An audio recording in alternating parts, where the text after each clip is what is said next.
So being the being the host and co-host and co-creator of this, naturally you're not the first Marine to have been on this podcast, Matt. We've had Bruce Gudmundsson, Don Vandergriff, and others. I switched up on hats just because, as you know, being here in the city, it is freaking absolutely freezing. So I skipped the ball cap today for the watch cap with the I couldn't decide which tactical patch to wear today, so I just went with Old Faithful. Classic. Here. Yep. Yeah. So Matt Ryba joins us now. You work with Dr. Yuval Nuria, who we just had on our show. We've put two posts out on our Substack, The World of Reorientation. Yeah. I've been with Yuval for about 10 years now, working with him. I was actually just reading your Substack post right before I joined the call here, and I thought your pod with him was excellent. So been working out here in the city with veterans and PTSD as kind of like the public face of a lot of our programs, the PTSD research team. I do a lot of the veteran outreach. I do a lot of veteran advocacy work, veteran myself. And yeah, just been trying to help the guys get the help they need. So we did this with Dr. Nuria. He laid down the tracks really well of where it all began for him. And as you heard in the pod, he talks about his entire experience, lays it down. Why don't you give us the start of all of that? Because a lot of the vets that are listening, certainly Ponch and I vets, but they're going to relate to it. And we want to lay that foundation and then kind of how you got there from where you're at now. Sure. So give us the Matt Ryba story. Go ahead. So I was one of those guys that kind of fell in love with that. Remember the chessboard commercial with the knight? Yeah.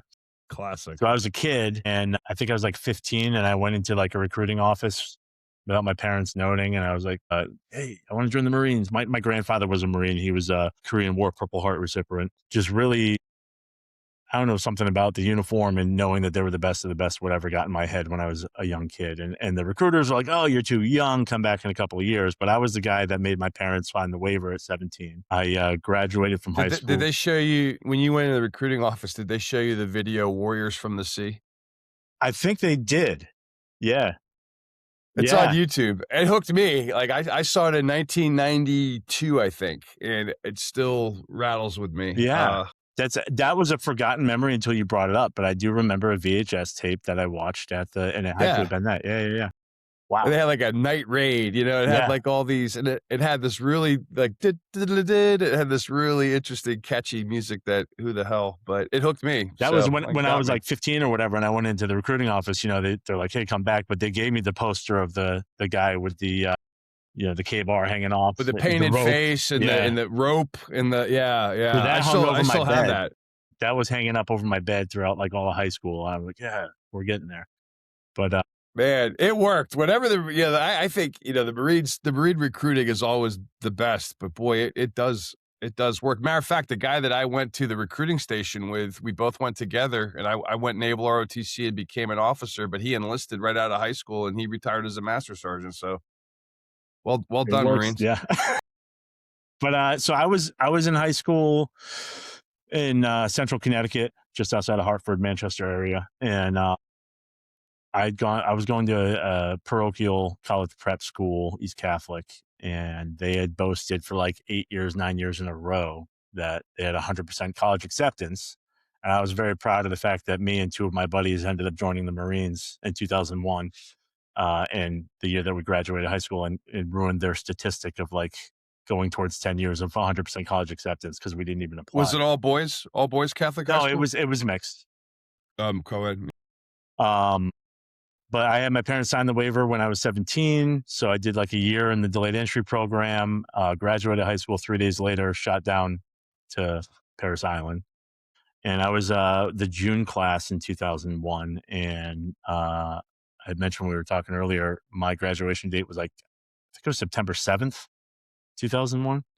So I graduated as PFC and came home to Connecticut. And like 4 days later on boot leave, the whole world changed. Boom. Yeah. So I joined the Marines because I wanted to travel and see the world and get college paid for. And I thought, it was something I always wanted to do legacy wise, just to be proud of something that I accomplished. And then it really, really changed the whole game once 9/11 happened. So went to infantry school And then my first unit in the fleet was 2-3, actually out in Hawaii. I know you were a Hawaii guy for a while as well. Lava Dogs. Yeah. So I was there, did 2 UDPs. Oh, wait, were they Island Warriors Island or Lava Warriors Dogs? was 2-3, yeah. Yeah, Island Warriors. Lava Dog. Yeah, I was 3-3, America's Battalion. Yep. And then I did 2 UDP. And they're gone now, by the way.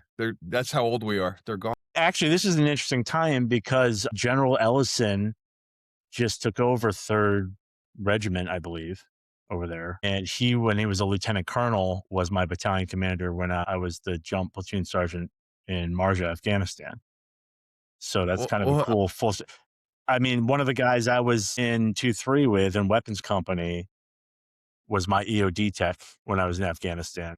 And I hadn't seen him for like 8 years. So yeah, Marine Corps is a small place. Like you keep running into people over and over again. But I was in... What's fun... You want to, I got to say though, you know, so if you're in 2-3, so you eventually got to 2-3, and this is post 9/11. So on 9/11, I was in 3rd Marines. Like, so I was out there. So you would have had a 2-3, you would have had Charlie Battery supporting you. I was Bravo Battery 112. We were supporting 3-3, but, isn't that interesting? Here we go. I checked. Wait a minute. Wait. I got to add something. I was in Hawaii on 9/11. Really? No kidding. Where were you? Camp Smith? On the Connie coming back. Get out. I didn't know Yeah, we were, man. were we neighbors? We were neighbors, man. So I got stuck in Hawaii and then, you know, everything. I remember that actually. Yeah. I remember when the Connie was in there for a while, right? Well, it pulled into port and then we got stuck there for a few days. And my family was out there for their Tiger cruise, right? Which they didn't go on. And then I think we got stuck out there for like 10 days. No, I feel like I remember going down to see it at Pearl. But anyway, sorry. We were all there. Yeah. Here we are. We were all there. Hey, we're all 3rd Marines in Hawaii. I checked in, I think, December timeframe to that unit. Yeah. And then... after SOI, after school. Yeah. And then, so my first deployment was actually to the Philippines because I was stood up on that. They had the Marine security element, right? Which was like what we all thought at the time. And I was the last generation of Marines to have to shine my boots and wear tricolor camis. They issued us all pagers, and there was like 100 guys from the weapons company and one of the line companies that were like quick reaction for anywhere on that side of the world. And we had to do all these drills and all this extra training and stuff. And then one time the pagers went off and they were like, no, you're actually deploying. And it was in support of JTF 510, which was that operation in the Philippines under OEFP. A lot of it was training the local army. But at the time, the Burnhams had been kidnapped and there was a hostage rescue situation for them. Were you at Fort McSai? I'm sorry? Were you at Fort McSai up in Cabanatuan? Where were you? We went into Zamboanga and then I was on Basilan Island. South. I was north. That's way south. Yeah. And then my group was like the outer cordon security of the island. So every day was patrols around the entire island trying to keep, we had some intelligence that they were on that island somewhere in the jungle and all the high-speed guys were trying to track them down and we were doing the outboard security on that. So that was my first deployment. Then 2 UDPs to Japan. I know you were in Okinawa for a while as well. Yeah. Yep. Which was like a weirdly formative experience. I didn't understand at the time because I was a kid. It was like the first one I was 19, I think the second one I was 21. Did you get taco rice? Taco rice. Remember taco? I was at Camp Hansen. Spent some time at I was at Hansen too. The Shangri-La Rock and Dance. Kidville, out in Kidville. Yeah. Wait, I know we're going to get to the point where we're talking about PTSD, but you can certainly talk. There's a lot of post-traumatic stress from Marines at Camp Hansen at Kidville. And drinking Mojo Bowls. Like I have oh God. At the Habusaki. Right? Habusaki. Yeah. Golden Dragon. It was all there. Great time. Again, that's another thing that changed pretty rapidly that I felt like I was one of the last kind of generations that got to experience it in its full glory. Because my understanding is it got pretty locked down after our second UDP there. Do you remember what movies you saw in the base theater when you're at Camp Hansen like 10 times? Well, what a good question. I saw a lot for sure. I remember having to stand, at POA they would always play the national anthem before the movie. But I can't remember what the best part. Ponch. We got to tell Ponch this because Ponch being retired Navy, the the Okinawa bases are actually AFIS, not NEX, right? So the naval exchange is not there. So the beginning opening national anthem, it's all Air Force guys, and it's hilarious because we're all sitting there. Like the best one was like the Air Force guy, like the Air Force chef with the cake, like while they're playing the national anthem. They have all these still shots in there. I know what you're talking about, man. I was Absolutely on the AP ridiculous. Space. Yeah. But then you also had, like, instead of McDonald's on a naval base, you had Burger King. And instead of, you had Robin Hood Deli. And what was the other one? Was there was a pizza place. Anthony's Pizza. Yeah. Yep. Yeah, again, PTSD, right? And the 7 Days Store had, like, you could rent DVDs, but it was a very limited selection. So I think I watched every single movie that they had available. Well, the one movie I remember for sure seeing in two really stand out. One was Gladiator, which was sick with a bunch of Marines, but the other one was Bring It On. I remember Bring It On, the cheerleader movie with Kirsten Dunst, and that was insane. I think we probably saw that like 20 times in the theater while we're over there. Is that where we get the phrase "It's been brought in"? No, that's Burr. It's cold in here. There must be some toros in the atmosphere. Anyway. All right. Camp Hansen, keep going. Tell us the story. Yeah, so the 2 UDPs, and then I get rotated back to Hawaii. I'm a short timer. They FAP me out to MPs. It sucks. I do like the abridged like 1 month academy or whatever that was. Hit the OC spray, all the good stuff, and then I get passed out at Camp Smith just as like a gate guard, and 2-5 had deployed to Ramadi and taken pretty heavy casualties. And they went and they were like, hey, anybody want to be a combat replacement? And I was the first one to raise my hand. I hadn't been to Iraq yet. I've done about 3 years and a couple months at this point. So I shot over to them about 3 months after they were in country and finished out that deployment with 2-5, and then ended my first enlistment with them as well. And that one was actually an interesting one because when I got to 2-5, they gave me like 2 weeks to kind of, acclimatize and get all the back briefing on all the operations that have been going on and all the stuff they've been doing. And the dudes in Reaper 6 showed me a slideshow of all the still photos that they had taken and stuff like that they put together to some metal music.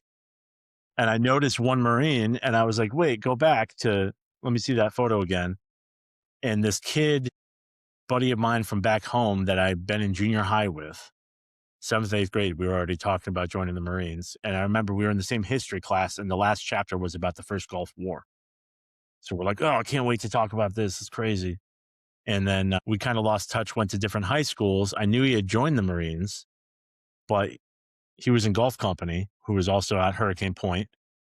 And I was like, that's Petrosky, right? And they're like, yeah. So where is he? Go check the chow hall, go over there and bump into him. I'm like, hey, we made a pact when we were like 13 years old that we were going to join the Marines together and fight a war someday. Don't see the kid for another 10 years. Here we are fighting a war together. So that was kind of cool. But yeah, so did the Ramadi deployment. I think I was there for you got your 4J from 5th Marines. And then honorable discharge after that, 2 years reserve, went up to Vermont, chased a girl up there. And then got a letter in the mail from the commandant talking about the push, and with a handsome signing bonus to re-enlist for 0352s, saying we need combat hardened NCOs to come train the guys. So I joined back up, and then that was 2008. Went to 2-6, kept the Fortege, and I did a MEU with them, 2-6 MEU, where we did a bunch of stuff in the Middle East, chased around some Somali pirates for a little while, and then deployed to Marj, Afghanistan. It was like 2 or 3 months after the big operation there, which Mashtak was on my birthday, actually, is when that launched. And then we were there like 2 or 3 months later to relieve those guys. And interestingly, I watched your guys' episode with Bing West recently, and I was the jump platoon sergeant in charge of taking now General Ellison, at the time Lieutenant Colonel Ellison, around the battle space, and he liked to be involved with everything. So it was a very, very busy deployment. But in addition to that, any of the dignitaries that came in, or, high value assets, we would protect. And Bing West was one of the guys that rode with us for about a week when he was writing the wrong war. He sat in my truck and we talked about everything happening in Afghanistan and his prior experience and mine and all that stuff. So, yeah. Yeah, he's a legend. That's really cool that you got to be on the deck with him. It's awesome. All right. So you're back in the gun club. You're back over there fighting. Walk us through the next part. Yeah, I mean, I was in an interesting kind of situation because I wasn't originally supposed to be the jump platoon sergeant. I was kind of like the first squad leader in the jump. And then the guy that was supposed to be the platoon sergeant, something had happened where his company needed one of the NCOs that had been around the block a couple of times to take charge of one of the platoons over there. So they sent him back. I ended up stepping into that role. Worked out well for me. Loved working with Colonel Ellison. He was I always likened him to just be a very stoic officer. I think he was something I always appreciated about him, whether, how intentional it was, but he always took the time to get the NCOs together and hear what they had to say and ask us questions about both operations, but just general, things. How do we take care of our guys and stuff like that? What do we need from the command? I had one experience where I had to request mass with him, and like the sergeant major, who I did not get along with at the time, really got in my face. Like it was the first time I got locked to the position of attention, since, I don't know, boot camp 10 years later. But I went in and the colonels, read my complaint. And he said, Sergeant Ryba, you had a complaint. You went through the proper chain of command. You did what you thought was right. You were right on this issue. And, good to go. We're going to take care of this and make sure you use this as a teaching moment for your Marines on how to properly use the chain of command. Things like that really kind of stood out for me working for him.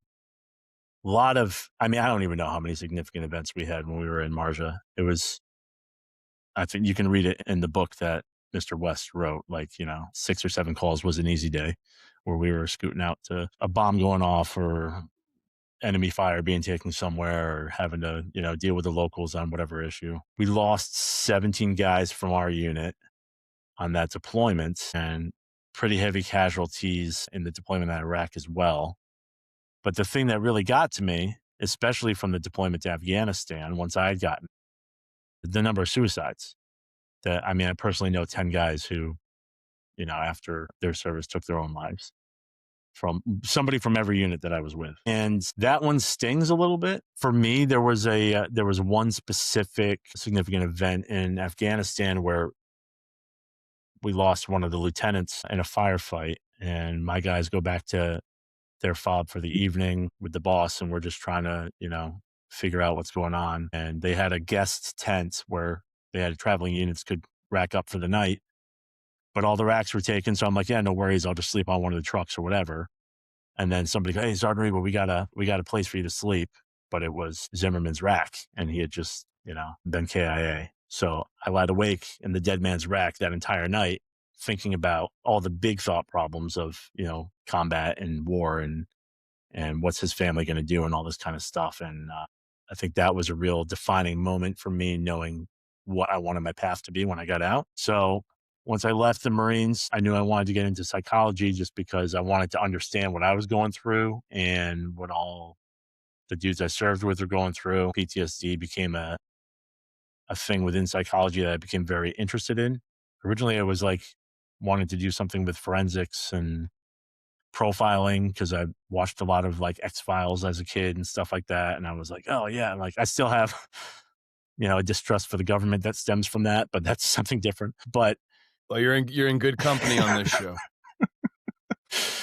That whole I trust the government. Trust no one really stuck. We've had some interesting live casts with naval aviators that may or may not have seen things flying around. I've got a couple of buddies that I've had those conversations with as well. Yeah. Who are officially on record. Mm-hmm. But I'd already completed. So I went to Fordham University in New York. I got out, came to the city, and you're Jesuit educated. Yeah. Which I do appreciate. They take this stuff pretty seriously. And one of the things was philosophy is a required course with the Jesuits. So that I did a dual track for philosophy and for psychology, and ended up at both majors with my focus in philosophy being philosophy of technology, because my whole life I'd been experiencing this kind of analog to digital shift, whether it be in the camis in the Marine Corps or, everything coming online, and kind of dealing with the technology as a piece of it ethically. I completed my required course load for psychology, and I had found this professor who had dealt a lot in the field of trauma that was teaching a course. And I said, I'm just going to go and take this guy's course anyway as an elective, just to kind of butter up to him and see if I can get my foot in the door in that kind of sector of psychology somewhere as an intern or as a RA or something like that. And he ended up hooking me up with the team at the Bronx VA with Rachel Yehuda's group, because he had done his graduate degree with one of the doctors that is currently up there.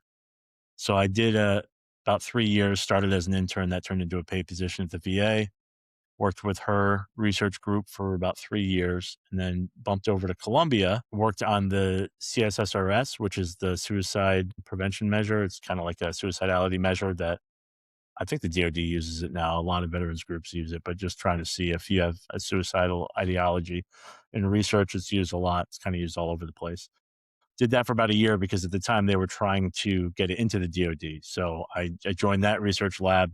Within the week, I was down at the Pentagon talking to the guys about suicide prevention. And then one of the authors on that measure, Dr. Prudence Fisher, is also one of the co-director with Yuval on the Man of War Project.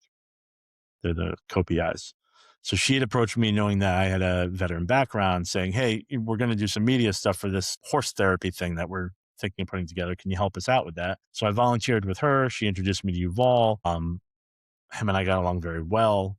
He was also interested in starting a military family wellness center, which was kind of just like a talk therapy, free center alternative to getting therapy at the VA for veterans and family members. So I moved over to his team, and I've been with him for about 10 years now, for various different projects. So lots of research has been done in PTSD, lots of new modalities. We've seen hundreds of patients through the military center, lots of good data coming in, and just kind of, papers being written, trying to move everything forward in the space and find things that work for veterans that are dealing with vets. So I'm curious. So I've come in contact with Dr. Yehuda's about 3 years ago. Can you? That's a very important person in this whole framework. Can you talk a little bit about more of the work she does and what you were doing with her? Yeah, she's very big on the psychedelic stuff now, is my understanding. I keep up with her kind of.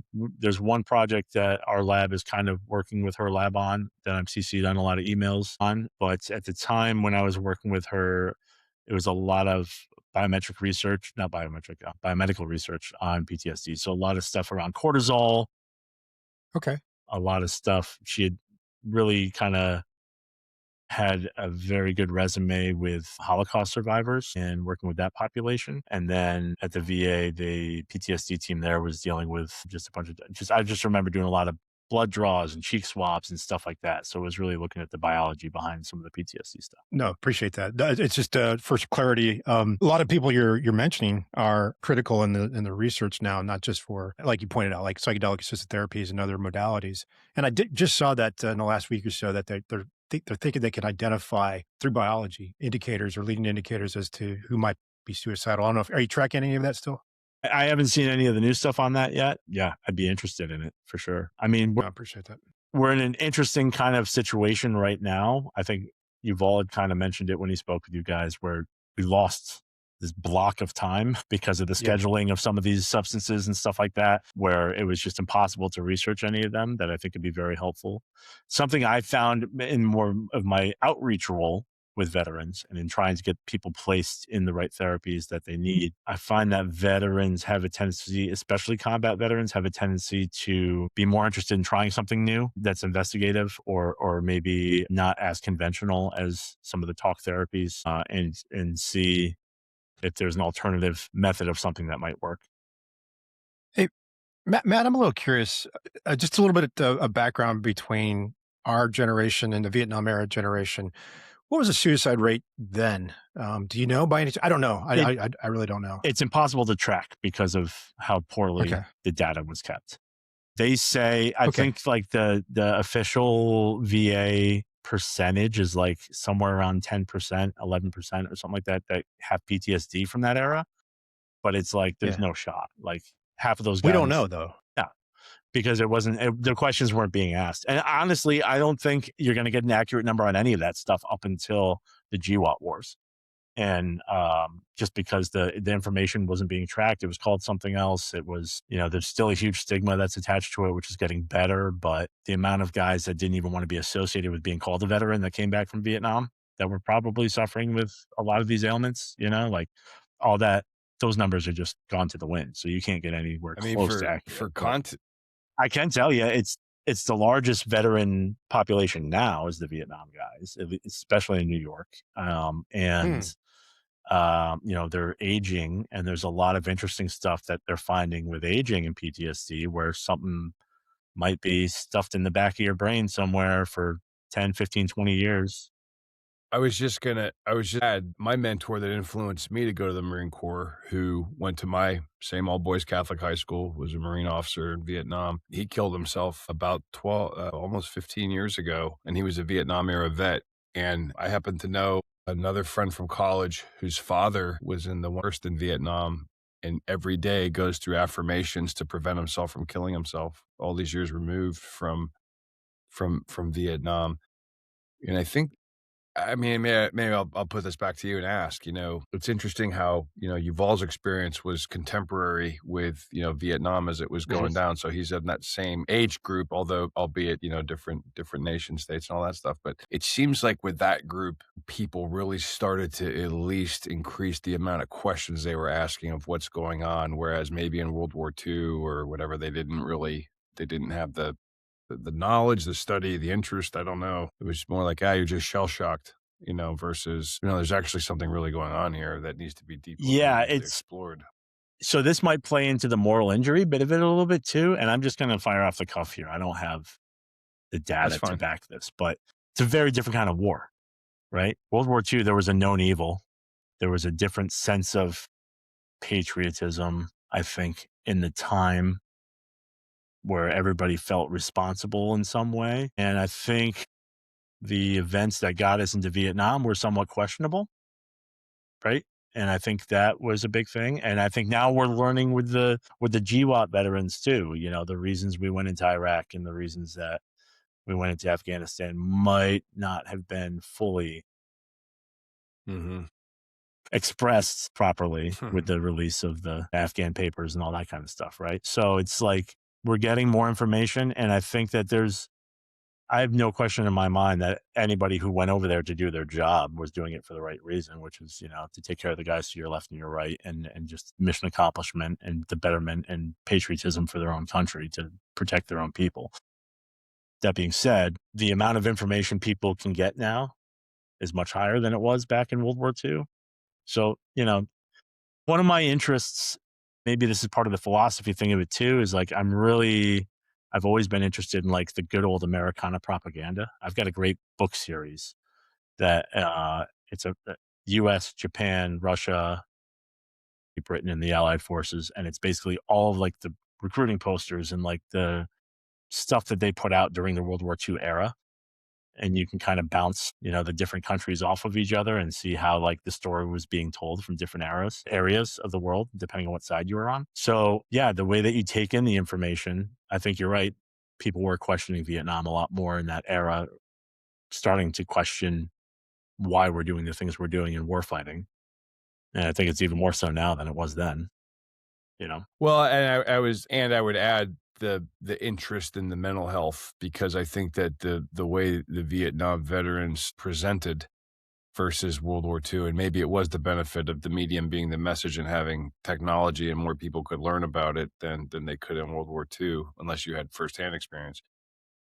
But it wasn't even something that was really studied too much prior to that era, right? Well, that's what I'm saying. Yeah, the revolution of the 60s and all that was kind of like... Yeah, it helped accelerate, I guess, maybe is the right word. Maybe it helped. Yeah, for sure. Before. And it's become more and more normalized since then, right? So now everybody has a therapist now, right? That you talk to on the street. And like, it's become this kind of thing where it's part of the whole health model that people understand that mental health is part of, it affects your sleep, it affects your physical health, it affects this, and those things all affect your mental health as well. And it's kind of like an in tandem thing that you have to work on. So I think that there's more and more acceptance around seeking help now for mental health issues than ever before in history. And that helps us with the research. And to my point that I was making, that veterans being interested in trying new things to see if those might help. Well, the suicide rate from not just GWAT, global war on terror. I mean, as we were saying earlier, there's still Vietnam vets that do it. It's unacceptable that we've lost more people to suicide than combat deaths. Yeah.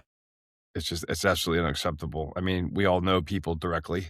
I could, talk about roommates and friends and, and it's a very nuanced problem too, right? Because you have this kind of warfighting culture where you have a certain subset of people who are primed to join the military in the first place, right? This warrior culture that exists, that people and for all of history have fought for their people, right? So you have that group. Yeah. And then how much more susceptible are they to these wounds from trauma? One, the exposure, is increased, sure, but also like a lot of people that join the military have issues going into the military that pre-exist whatever happened in the military also. Well, that explains the Marine commercials then. You're not wrong. No. I mean, you said earlier 2-5, what movie featured 2-5 prominently, Full Metal Jacket.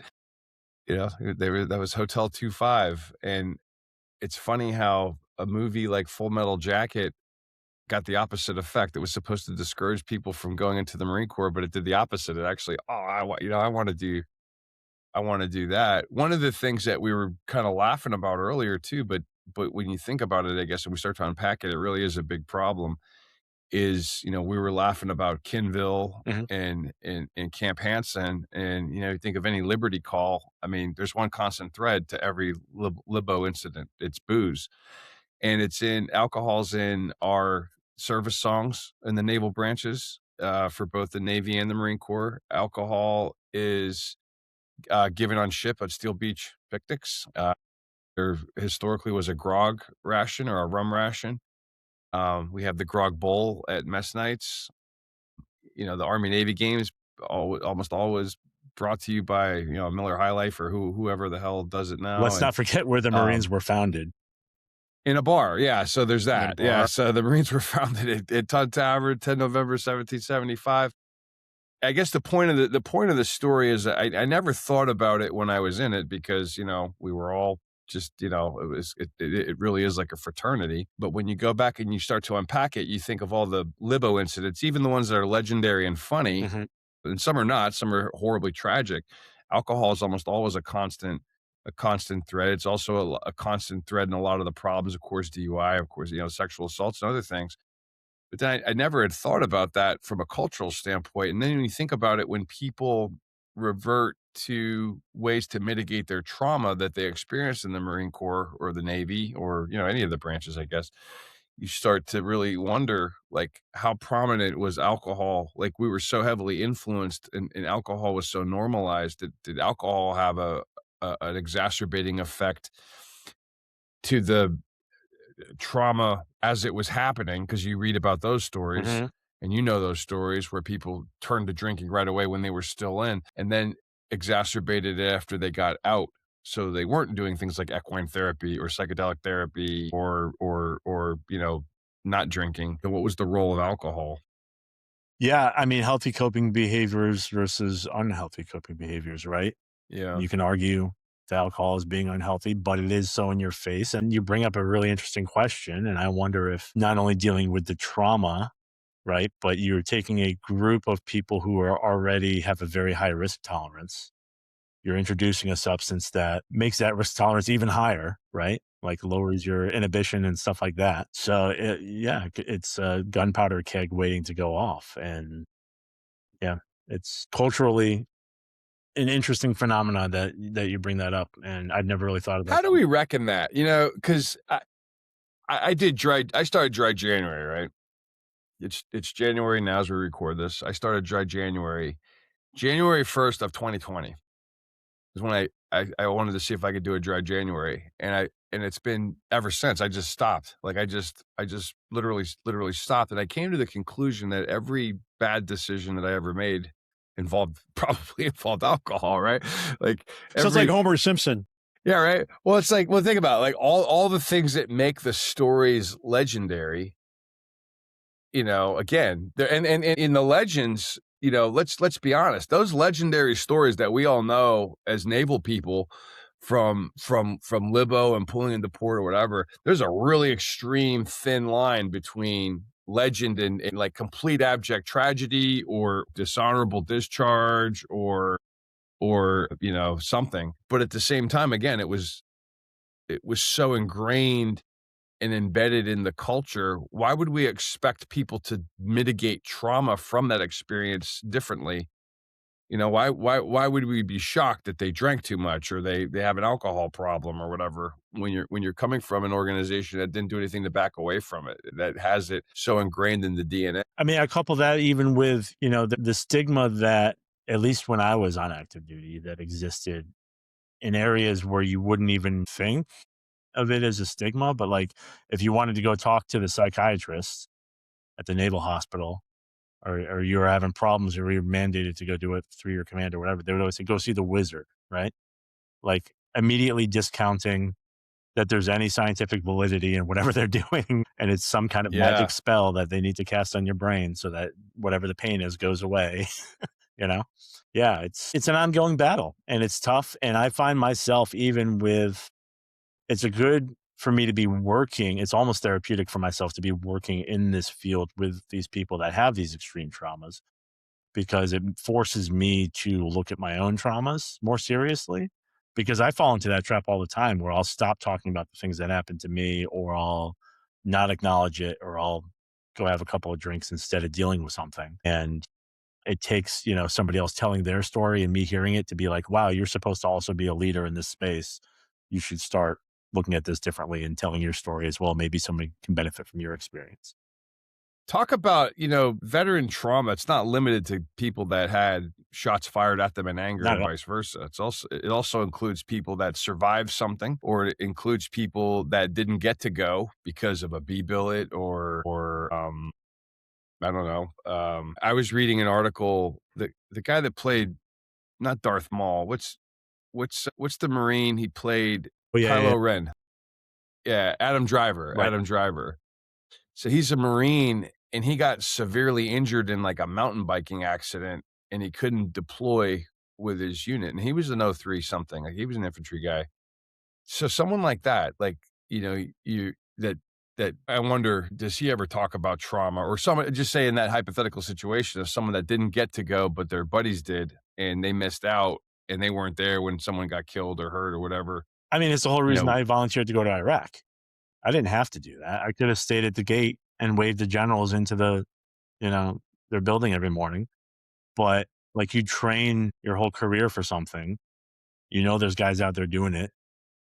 You want to be able to help them to get through it, to figure it out, to accomplish the mission. So of course I'm going to go, So I totally get that, where if you're unable to be involved in something that could cause. Turning it a little bit differently, maybe you know something about this. I'd been reading too that drone operators that are in CONUS, that, for all intents and purposes, they're playing a video game and lives are being lost or whatever taken. So I've read that they're having an extreme amount of trauma. Look at the context though. So let's talk about that. You're in Creech, Nevada, or wherever it is, flying a drone, or you're on an aircraft carrier, right? The difference is, or you're in Aviano Air Base in Italy, and you're getting ready to go do something. Okay, so on a carrier in the Marine Corps, so when you're afloat or afloat, we go back to our spaces, right? We don't go home. We don't have to transition from being a warfighter to a dad that day, right? Or a mother. And that's a different type of warfare that we've seen in the last 20 years. Is, believe me, when I heard about these folks getting, these Air Force personnel getting awards and getting dismissed for PTSD, I'm like, what the hell are you talking about? But you look back into it and you start to go, wait a minute. You drive into work, you go drop a bomb, you watch something horrific, launch something off of a predator, drive home, and now you're a mom or you're a dad, right? That context switching, you're transitioning from your identity, intelligence, and intent. That is, we've never seen anything like that. Whereas in the Marine Corps and the Navy, you go away, right? You take, home stays at home, and you go and do your thing and you come back. That's not the way we fight wars anymore. That's a different way, right? That's really interesting. Ponch, you make an excellent point there. I'd liken it closer to law enforcement, right? you got cops that are dealing with getting shot at and whatever, like any traffic stop could be your last. And then you go home and have to be, a parent or a spouse or whatever immediately following. There was that interesting kind of graphic in Grossman's book on killing where he talked about how close you are to the actual killing and how that affects the trauma of the act. A knife kill is the most visceral and hand-to-hand combat versus shooting somebody from 300 yards versus a mile versus dropping bombs from up in the air and the different effects that those have. And for exactly what you're talking about, and having that mental switch of like having to switch back and forth and your two realities kind of blending together, I think that's why that graphic maybe doesn't hold up anymore. And I've had this conversation with colleagues and other veterans as well. Whereas, they kind of like, Grossman, maybe at the time it made sense, but like because of the technology, because of other things, like the whole idea of warfighting has been spun upside down. So we can't rely. Medium is the message. Right. So, and then the other thing is how we misremember the past, right? So I remember this a few years ago. I was visiting some friends in Texas and there was alcohol involved 7-8 years ago. And I remember one of the guys I used to fly with recounting a mishap we had. And he was not in the mishap, but the way he recounted, he was the wingman. And I'm like, holy shit, do I remember the right past? Am I, I'm not saying he's right or wrong. It's as time goes on, trauma can be carried vicariously from stories and others and experiences. And you almost forget where you were, right? In that story. And that's just I think that's human nature. Our psychology, the biology or neuroscience, whatever you want to call cognitive science, tells us that we misremember the past. Mm-hmm. And this is why what Dr. Maria was telling us about is it's kind of like that snow globe. Once you shake it up a little bit, we get to go through that counterfactual and disconnect those emotions from that event. And remember that event, and this goes back to Moose's point, we don't have to experience that event. We just have to have a memory of it. Right. Or a connection to it. Right. Which means, let me rephrase that. We don't actually have to experience the event. We have to have some type of understanding of the event. I think that's another way to say it.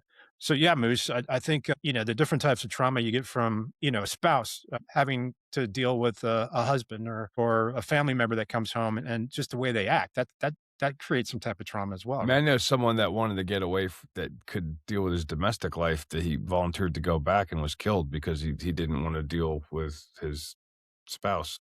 I always tell people that the most, I think, visceral, the most realistic portrayal in Hollywood of PTSD that at least I personally have.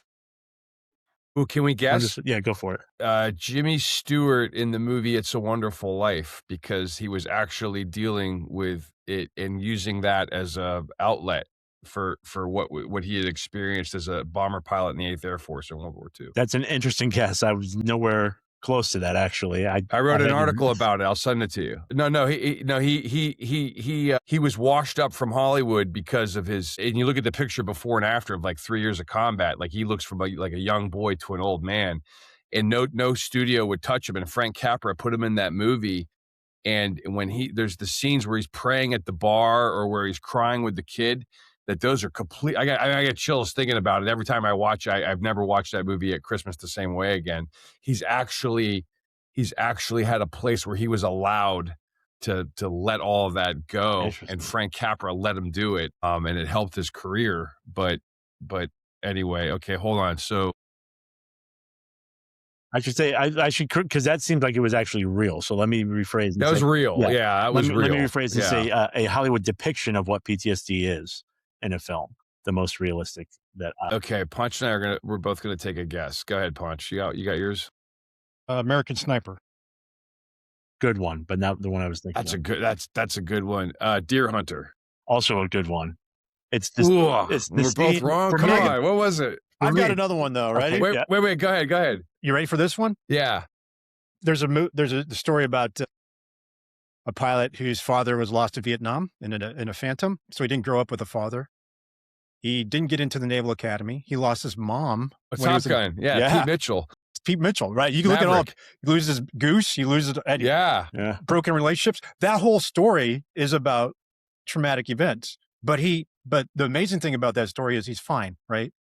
And the reason he's fine is because he can't become depressed. He doesn't have PTSD. He doesn't suffer from TBI. doesn't become an alcoholic, doesn't become addicted to drugs, doesn't become homeless. And a doctor will never prescribe him benzos for anxiety, right? Why is that? Because it's not real. Yeah. Yeah.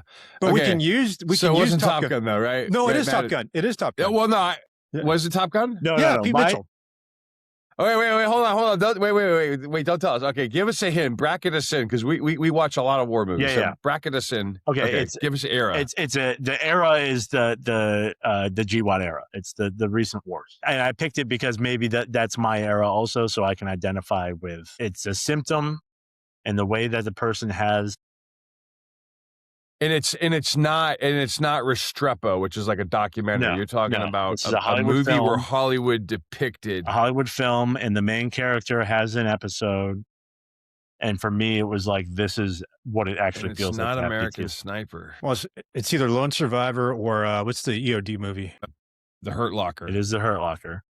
Yeah. It is The Hurt Locker. And it's the scene at the end when his wife says, "Get cereal at the grocery store," and he's standing there, and there's a million different boxes, and he's just lost, and he can't figure it out, and he just drops his basket and walks out of the grocery store. Because I tell my wife all the time, like, the simplicity of being in combat is you just have to stay alive to your next meal, right?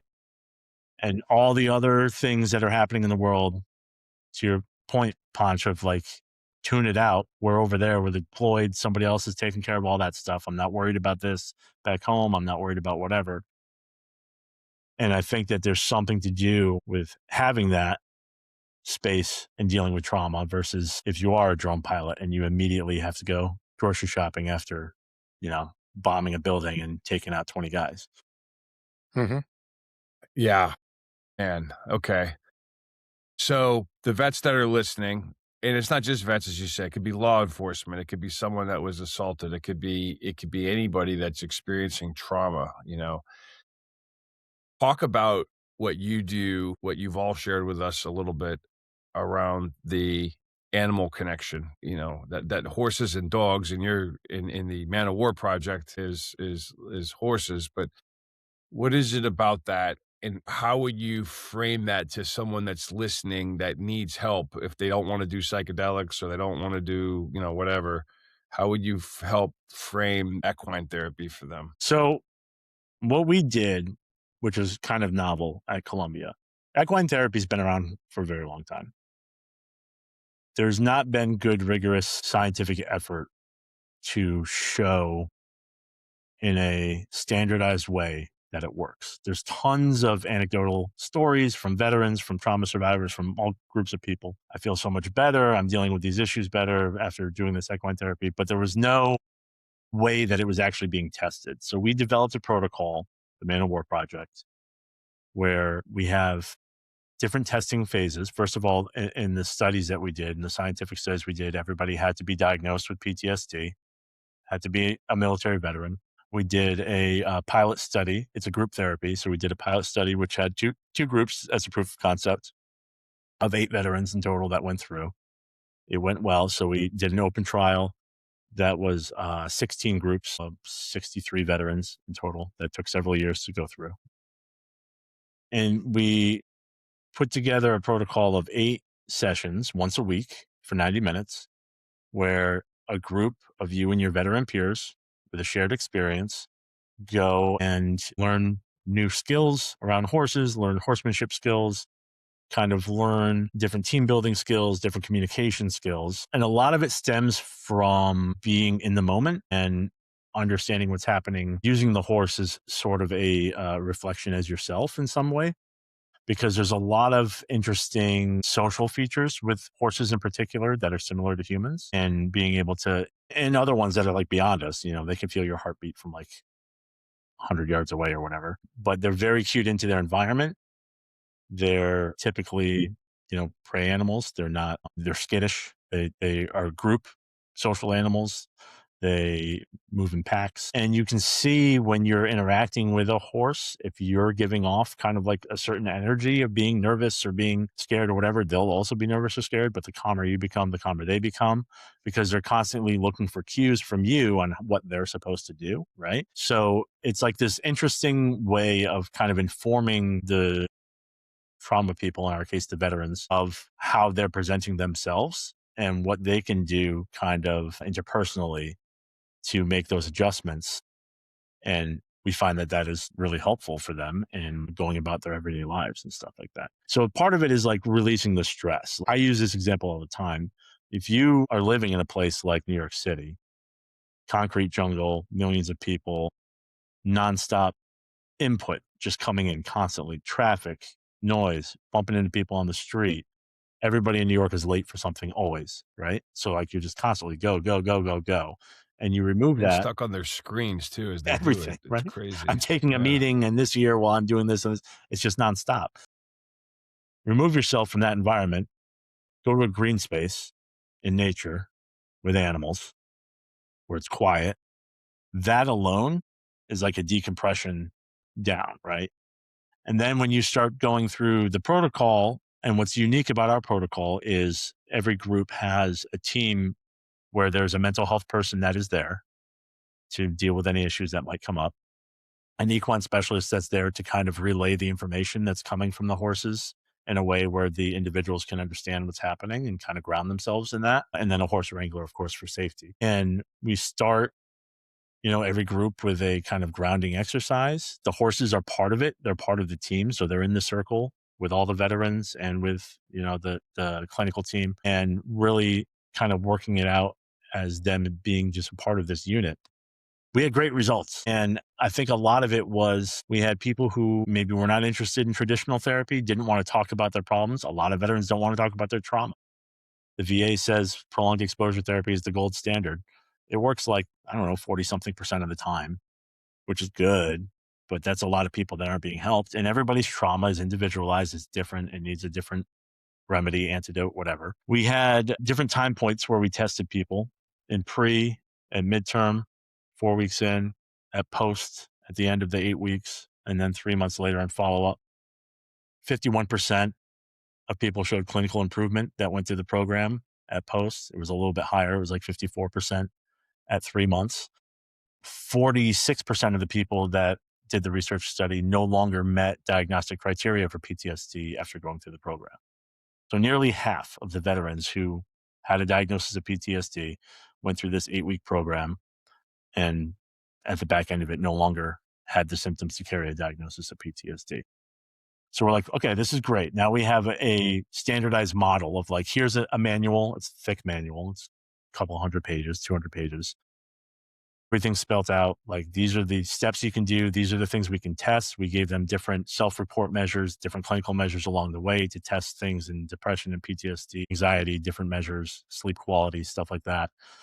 And actually had like the evidence. And on top of that, we had a sub-study that was, I think it was like 17 or 19 people in the main group of the open trial who underwent fMRI before and after, and did functional testing with brain imaging. And the areas of the brain where the gray matter was not as dense post equine therapy, or the areas of the brain that were lighting up more, and like the thalamus, the pleasure-seeking areas of the brain, were like more active post-therapy. So we had actual brain scans that kind of corroborated what we had found in the data, that this works if you do it in this way, right? I think a big piece of it is not talking about the trauma. I think a big piece we've also found in some of our other work in the clinic that like the interpersonal stuff is much more popular with veterans than the exposure stuff. And learning about your feelings and how to manage your feelings seems to be more highly successful. Yeah, I can't speak much about dogs other than they are two completely different things. But the one point that I bring together, and I actually wrote about this in a book that we produced about a year ago. Last February, we published a book called The Guide to Equine Therapy. And the chapter I wrote was about the military history of use of horses in the military, right? So this is it's a big replete history. It's massive. And it's something that we never talked about huge. When investigating. There's a whole branch. It's called the cavalry. It's like it's something we never investigated when we were doing the initial research for this. And I was like, there's a natural relationship between horses and military folks that has happened for thousands and thousands of years. And the other animal that's used by the military is dogs. I mean, I guess you can argue on the Navy Dolphins on occasion find mines or whatever, but it's dogs and horses are the two combat animals that are frequently used throughout all of history. And there's just like this weird military connection where I think veterans might be more prone to work with those animals for therapy in some sense. That kind of stems from the military history as well.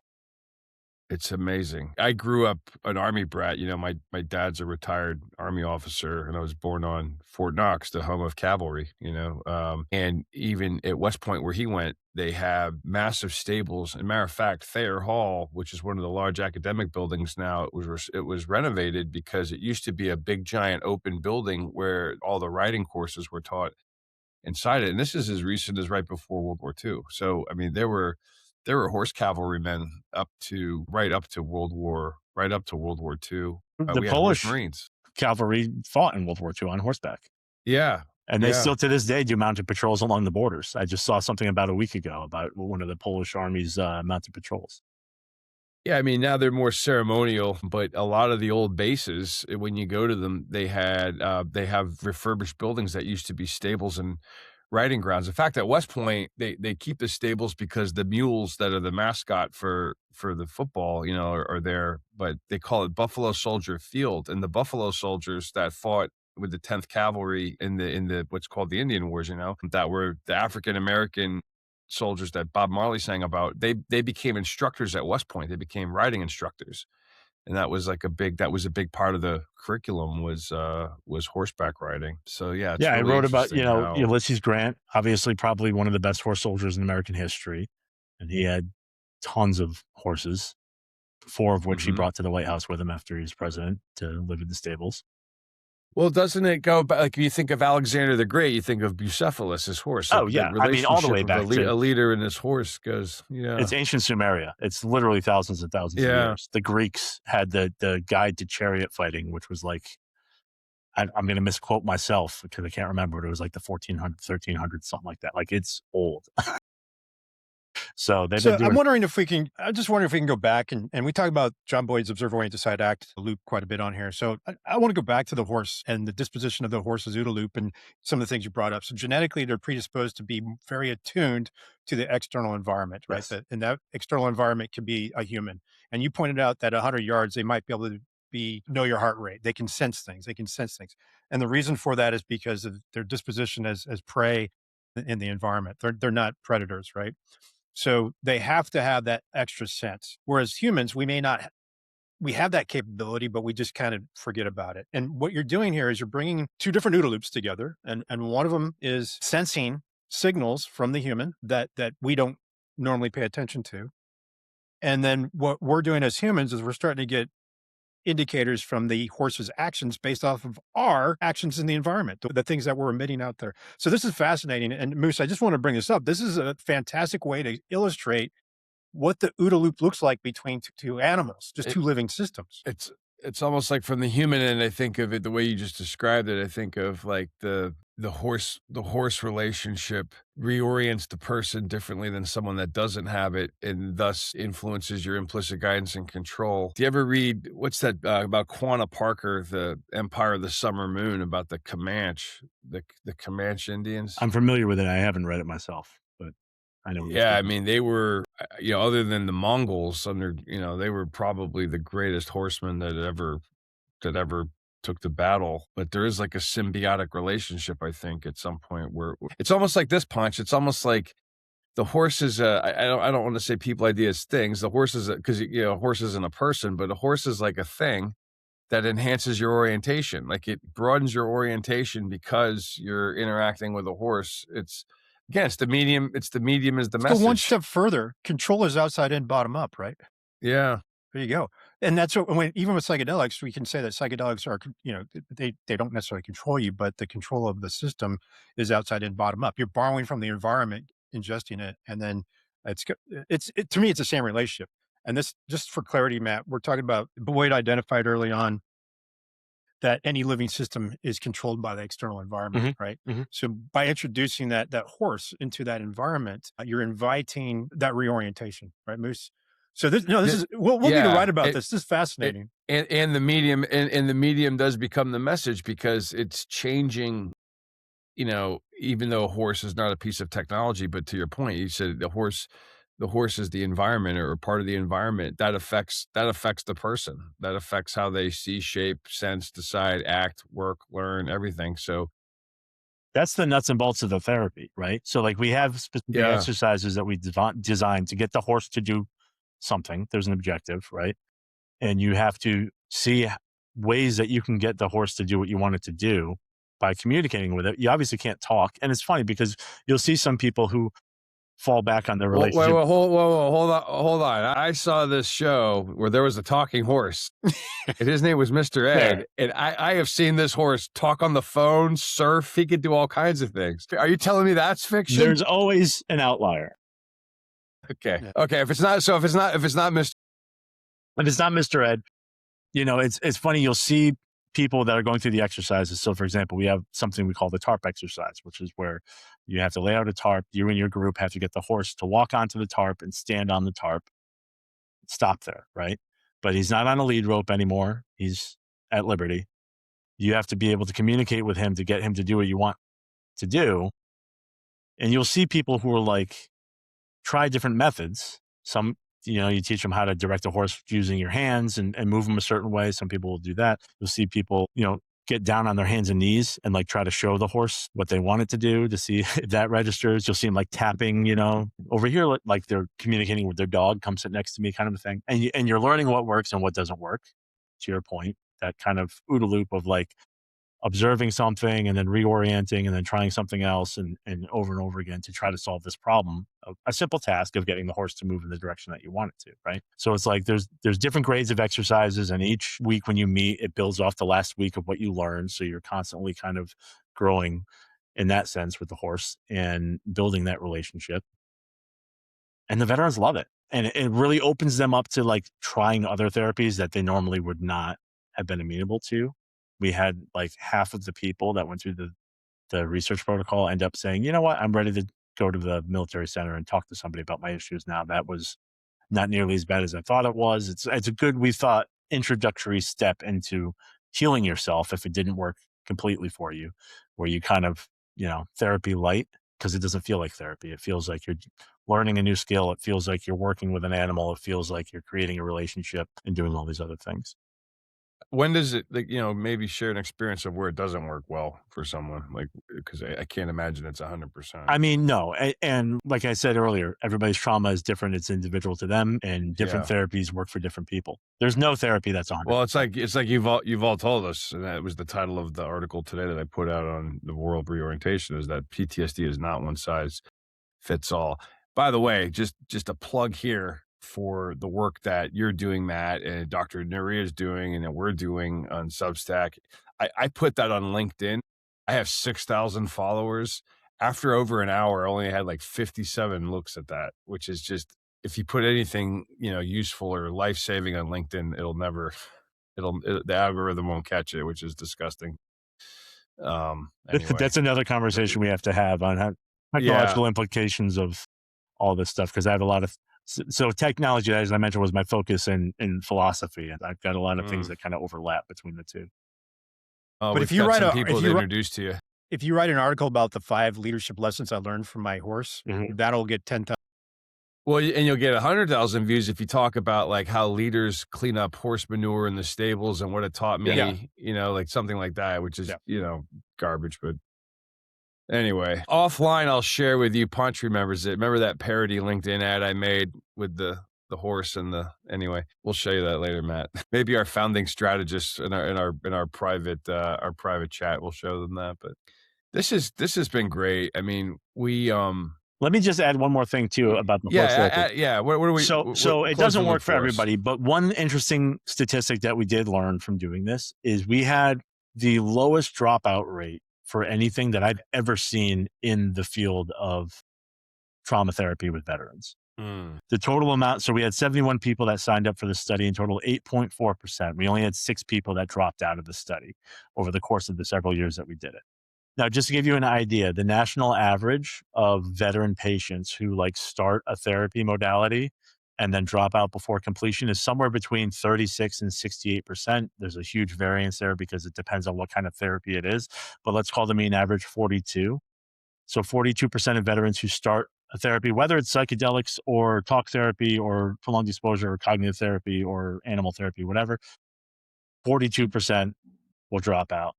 Now, if you compare that to the general population, it's roughly 24%. That was a meta-analysis that was done across a bunch of different studies. So the general pop is like half. The military rate is doubled for dropping out of therapy of the general population, right? We just don't. So what role? So when I hear that, I mean, because obviously it's complex. It's not complicated. It's very complex. I mean, what role? Say, like, I immediately go to alcohol, not being successfully mitigated, and the other one I go to is SSRIs that people they get trapped and hooked on those. I think those can be two factors. I think it could be just the nature of the complex trauma could be a factor as well, right? If you're deployed for 9 months and getting shot at every day, it is very different from being in a car wreck. So when you have Gen Pop, that was, and I misspoke, I'm sorry, it's 20% for general population that don't complete. When you have more. Do you find, so back just really quick to SSRIs, do you find that the equine therapy reduces the need for those or? I don't think we're at a point in the research yet where we can say yes or no. We didn't, as long as they were stable on meds, they were allowed to be on meds in the study. So you have, a period of time where you have to be taking it and become stable. I can't remember exactly what it was in the protocol. I think probably like 2 months is usually standard, 6 weeks, 2 months, somewhere around there. They could also be in concurrent therapy. We didn't want them to change anything, but we did have people who were in concurrent therapy whose therapists were all of a sudden like, wow, this person's making leaps and bounds all of a sudden when they weren't before after the going through the equine therapy. So we don't know if equine therapy alone is going to be enough, but as a concurrent therapy in conjunction with something else, it could work fantastic. And these are, we need to do a larger random control trial to really figure out these questions. I just became aware of to talk offline, of a retired general officer that has that uses horses in a different. I mean, I guess for I guess we would call it equine therapy. I've heard of restful waters. They do, or healing waters. They do fly fishing. Yep. They teach Yep. veterans how to fly fish, and I think they all kind of align though to what you're saying. Is like there's some kind of like Ponch was saying, like their orientation is realigning something that becomes like a symbiotic relationship with something natural and non-judgmental. Maybe there's less. There's more incentive to be yourself and let go a little bit. I mean, not for nothing, but if you want to get really philosophical on it, and in the evolutionary theory, like we're the only species that tailors our environment to us. Every other species just adapts to their environment, right? So like we're meant as humans to be living in caves and eating berries. And instead we're getting bombarded with TikToks and all this nonsense on the news. Crazy and talk. So no, I thought we were supposed to be chained to our desk looking down at our iPhones. This is the most amazing time ever. What are you talking about? There's some benefits for sure, but I don't think all of it's good, and I think all that takes a toll in the of this human psyche, and having to deal with just living in the world today as a human being is tough as compared to what it was, It is funny though. We were out west last week in Idaho and Montana and Utah, and when everything just opens up and you see mountains and there's very few people and there's woods and there's snowy woods and you're walking around in the snow or whatever, there's a completely different feeling. It does almost realign you to what you may have been naturally, or like we were talking about Hawaii earlier. You go to some of those waterfalls and you go on some of those trails and you're just like, wow, something is really missing, or somewhere something got distorted. Let me ask you this. So because you mentioned that, what effect does that have on trauma? The fact that we don't adapt to our environment, we force the environment to be like us. What role does that have on trauma? I don't know if I have an answer for that. I think humans are very tricky, Yeah. And again, it's that one size fits all thing, right? Like for some people, it can be very beneficial. For some people, it can be disastrous. And it's dependent on how you're able to adapt. It really is like. What role does, we kind of talked on this with Dr. Nuria, my partner, she observed me with Marines, my brothers from my unit, and she's like, It's amazing to me how when I see you guys interact, you're closer than family." So, like, that bond, we talked, like I said, we talked about a little bit with Dr. Maria, like, that bond, that shared picture, that shared trust in each other, that shared, willing to sacrifice for each other. I don't know what the technical word for that is. I would think that it is one of those things that's very unique to the military that people don't realize that's what we miss the most. I mean, shooting cannons and blowing things up is really cool, but really what you miss when people ask me, what do you miss the most? It's the Yeah, Marines. it's the camaraderie. There's a dependence on each other that kind of Yeah. goes beyond any other kind of relationship. I think just because of the situations that you're put in and how you need to have complete and total trust in the guys to your left and your right. And I think that is a huge factor because we know when veterans leave service, that first year is the hardest time, right? Like you either catch them when they're leaving all of those structured environments and the people that they trust and the community that they're with and get them into something successful, or that's where like the shit hits the fan and things just go south. And I think because, what's interesting is we found with the groups with the equine therapy, it didn't matter if it was mixed genders, it didn't matter if it was mixed service, didn't matter if it was mixed traumas. But the fact that it was all veterans that were together supporting each other was enough Mhm. where it had that like shared experience, understanding that like, okay, I can foster a relationship with this person because they at least know where I'm coming from. I think we also have seen it with a lot of the work that we've done at the military center as well. Part of the reason why they have me doing the outreach and on staff is because I can talk to other veterans with my background and say, listen, I understand, this is my story. And veterans, much like their hesitant It's so true though. of maybe not just the government, but also of these large medical, whatever. Like I know the people I can trust. I know the people I'm not sure I can trust. And I'm not going to just go tell some doctor all my deepest, darkest secrets about the worst things that ever happened to me because they say I Yeah. should, but I'll talk to my buddies about it because they understand it and they know where I'm coming.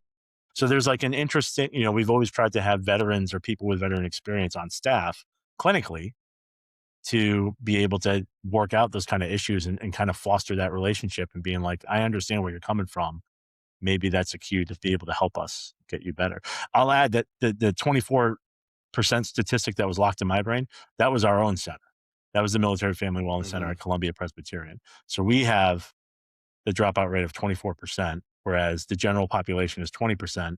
And nationally, all the other veteran programs are 42%. So there's something in fostering that veteran relationship and letting the veteran make decisions and not telling them what to do, giving them the information, the clinical information. So you have a menu of options. What do you think will work for you? That kind of a thing. Maybe it is horse therapy. Maybe it's talk therapy. Well, bring us home to a close with this, Matt. I mean, it seems that whether it's psychedelics and other things, I feel confident and better about where we are now than I did maybe say 20 years ago, where it seems that people are getting not only more help, but also more awareness of alternatives that are out there other than pills, other than suicide. There's outlets and there's things that you can do. And it seems like it's made dramatic improvements, yet at the same time, we have a long way to go, but I'm confident and encouraged. Man of War Project is certainly something that gives me a lot of, we don't ever want to say we're Marines, right? We don't say hope is a strategy, but it does give me a lot of a really good feeling to see it. You just said it yourself. We have to keep questioning and we have to keep moving forward and trying new things because we know what we have works a little bit, but it doesn't work all the way. And it's that constant, find the right thing that fits for you. It's why the work that we're doing with the equines is so important. It's why the psychedelic work is so important. And I think we are getting in a place where people are the average person is more educated now because of the information and access that they have than ever before. They can investigate their own things, they can research their own things, and they have more options that are out there. And ultimately, I think that's what's going to get everybody. So for all the vets out there that are listening, or law enforcement, or assault victims, or whatever you may be that are suffering from trauma, that are listening to this episode, or if you know somebody, hope that people will share it with others. But for those that are listening and resonate with any of the things that you've talked about, where should they go? Send them where they need to go. We have a website that's mowproject.org that you can go to and check out some information on the Man of War Project. There is a contact sheet there. Eventually that will get back to me if you fill that out, and I'll be talking to you. Also, look up the PTSD research and treatment team at Columbia University for any other options that we might have. Excellent. All right. We will say thank you and Semper Fidelis, Matt Ryba, for the Man of War Project that you do with our previous guest, Dr. Yuval Naria. We're really looking forward to having you back on the show at some point. Absolutely. And hopefully, maybe, who knows, maybe we'll do a live cast, come down and witness down the deck, veterans getting the help that they need. Sounds great. With equine therapy. Thanks, so Jess. thanks for joining us on No Way Out. Absolutely.